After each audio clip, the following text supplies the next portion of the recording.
மெயின்டெனன்ஸ்னு ஒன்று வரும், MEINT மெயின்ட். ஓகே, இதை ப்ரெஸ் பண்ணிங்கன்னா ரீசெட்டு செட்டப் டயக்னோ வருது இல்லையா? ஓகே.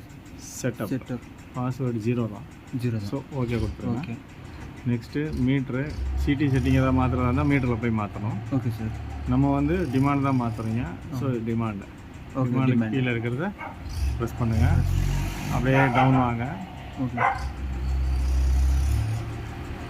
நான் இங்கே டிமாண்ட் அப்பர் லிமிட் 103 வச்சுருக்கேன். Okay sir.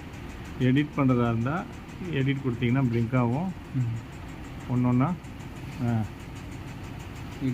எடிட் கொடுத்து நீங்கள் ஒன்றா போயிட்டு அப் டவுன் பண்ணுறதா இருந்தால் ப்ளஸ் மைனஸ் ஏதோ பண்ணுறதுனா பண்ணிக்கலாம். Okay sir. ஓகேவா? பண்ணிவிட்டு ஓகே கொடுக்கணும். அதே மாதிரி லோயர் லிமிட்டு சேஞ்ச் பண்ணணும். முடிச்சுட்டு இந்த அப்போ ப்ரெஸ் பண்ணிங்கன்னா சேஞ்ச் பண்ணியிருந்தீங்கன்னா சேவ் எஸ்ன்னு ஒன்று கேட்கும். எஸ்னா எஸ்ன்னு ஒன்று அவ்வளோதான். அவ்வளோதான். அங்கே தான் நீங்கள் சேஞ்ச் பண்ணணும், வேறு எதுவும் இல்லை. ஓகே.